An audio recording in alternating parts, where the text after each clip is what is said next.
자, 이어서 오늘의 작전 들어가 볼 텐데 오늘의 작전은 유통기업, 그중에서도 대형 유통공룡이라는 기업들 한번 이야기를 해보도록 하겠습니다. 현대백화점이요.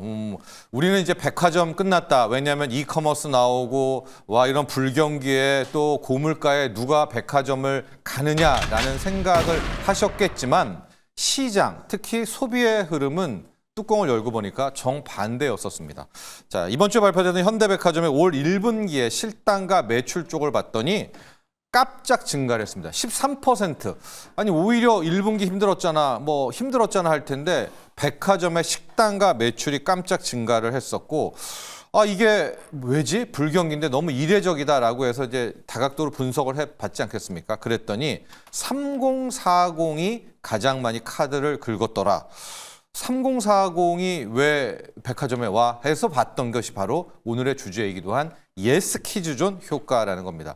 우리가 이 반대말이 노 퀴즈존 효과라는 게 있잖아요. 그런데 이제 노 퀴즈존이 여러 군데 퍼지게 되니까 젊은 부모들이 아이와 함께 갈 데가 없었다. 그래서 백화점을 주차도 편하고 쾌적한 실내다라 해서 실질적으로 현대백화점도 아이 동반 가족이 늘었다라는 통계가 나오고 있는데요. 또 하나가 이 고물가 시대라는 게 역설적으로 백화점 쪽 라인에 호재가 됐다. 이게 물가가 큰 차이가 나면 백화점이나 아니면 일본이나 이커머스나 이 차이가 크다면 더 백화점을 안 갈 텐데 이게 큰 차이가 나지 않은 고물가 시대였기 때문에 그럴 바에야 아이를 케어하기 쉽고 주차하기 쉬운 백화점으로 간다라고 해서 이 젊은 부모 쪽이 오히려 지금 이커머스는 따로 막 사지만 큰 소비를 오프라인 유통가에서 한다라는 것들이 속속 밝혀지고 있습니다. 현대백화점 쪽만 UI 관련한 매출을 따로 내온 것이요. 2022년에는 26%, 2023년에는 12%, 2024년에는 12%. 그러니까 매출, 특히 I 관련한 매출은 계속해서 늘고 있다는 겁니다. 그러니까 우리는 저출산에 아이가 줄고 있다라고 하는데 우리 황금 키즈 이런 얘기 하지 않습니까? 한 명의 그 돈을 또 쏟아붓기 때문에 실질적으로 아이 관련한 매출은 계속 늘고 있고 그것에 대한 수혜를 우리의 예상을 깨고 백화점이 보고 있다는 건데 제가 세 가지 유통기업들을 이제 연초 이후의 주가 차트를 한번 비교해 보도록 하겠습니다. 하나는 이제 오늘의 이야기의 핵심인 현대백화점이 되겠고요. 거기에 대항마인 신세계백화점 그리고 이제 이따가 소개할 이마트 이 세 개의 기업인데 지금 보시면 현대백화점 주가 연초 이후에 30% 올랐습니다. 그러니까 저기 한 번씩 다 탑을 찍은 이유는 작년에 탄핵되고 이제 12월에 한 번 다 폭락을 했잖아요. 거기에 대한 급반등은 다 유통주들이 다 나왔어요. 현대백화점, 이마트, 신세계. 근데 그 다음의 흐름을 보시면 현대백화점은 쭉 이어가고 있는데 신세계 같은 경우에는 고스란히 다 무너지고 있죠. 반면에 이마트 같은 경우가 그나마 현대백화점을 추종을 하면서 연초 이후에 한 20%의 상승을 이제 계속해서 끌고 가고 있는데 자, 저런 현대백화점의 약진, 앞서도 얘기했지만 아이 관련한 매출 3040이 상당 부분이 백화점을 찾아온다라는 이제 저것 때문에 시장도 반응을 하면서 주가가 올해 이제 30%까지 오르는 이제 그런 흐름이 나오고 있고요.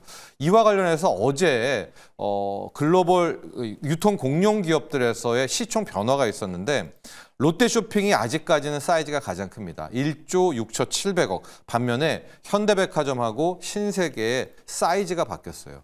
오히려 신세계가 떨어지고 현대백화점이 1조 3,300억으로 주가 상승 때문에 올라갔는데 이건 결국은 또 하나 오늘의 이야기하는 예스퀴즈존에 대한 이야기, 특히 3040 젊은 부모의 발걸음까지도 해석해 볼 수가 있는 것이요.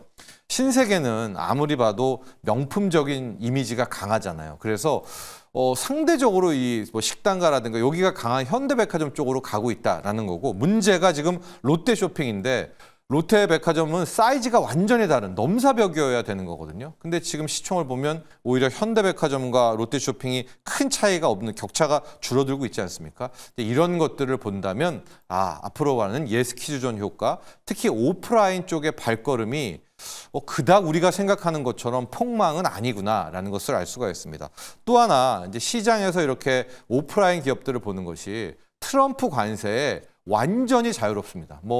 우리 쪽에서 우리의 백화점 간다는 걸 트럼프가 어떻게 건드리겠습니까? 하지만 이제 이 플랫폼 쪽으로 가면 또 관세에서 어떤 딴지를 걸지 모르기 때문에 이런 것들이 이커머스 대비 오히려 오프라인 쪽에서도 하나의 이제 대항마가 입증이 된다라는 거고요. 현대백화점은 이 밖에도 자사주 소각, 또 중간 배당, 이런 주주 환원율 80%라는 또 이제 하나의 밸류업도 있었다라는 것이고요. 앞서도 얘기했지만 이제 신세계그룹에서 신세계가 현대백화점 같은 모멘텀이 안 되는데 하나의 또 하나의 다크호스가 있는 것이 이마트입니다.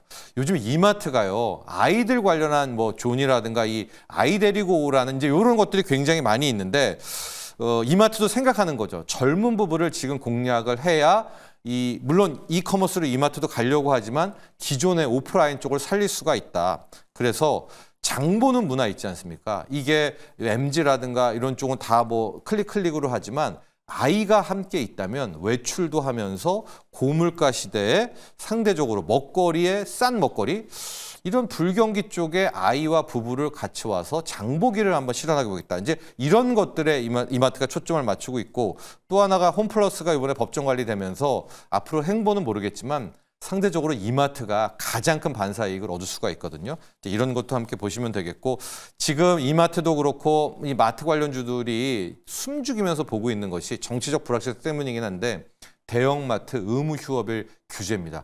이거 하나 풀리면 이 주가, 요거 풀리는 주가 모멘텀이 정말 저는 뭐 10% 이상은 된다고 보거든요.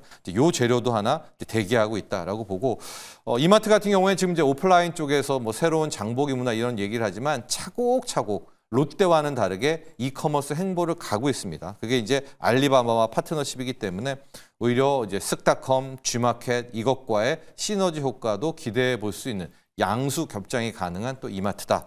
결론적으로 이제 앞으로 내수주 할 때, 유통주 할 때 저는 포트를 짠다면 현대백화점 절반, 이마트 절반. 이런 조합으로 내수주를 채워놓으면 글쎄요, 이게 이제 큰 폭의 유통주까지도 다 커버되는 조합이 아닌가. 뭐 면세점이라는 거, 호텔시다 이제 그런 건 아닌 것 같습니다. 이렇게 조합을 짜서 내수주를 공략해 보면 어떨까라고 해서 오늘의 작전 풀어갔고요. 자, 그리고 이 다음에 우리가 표를 하나 봐야 될 것 같은데, 공매도 관련해서 지금 당국은 공매도의 좀 안정을 위해서 과열된, 그러니까 전날 공매도가 너무 세게 때려 있다라는 것들에 공매도 과열 금지 종목을 정해서 하루 동안 이제 못 치게 하는 건데요. 어제 과했던 게 코스피에서는 동서, 코스닥에서는 저렇게 6개 종목이 언급이 됐거든요. 근데 그 전날 보면 카카오와 SK 하이닉스가 선정이 됐고 금지가 상당 부분 좀 도움이 됐더라고요. 그래서 오늘도 한번 저 공매도 금지 종목의 효과를 보도록 할 텐데요.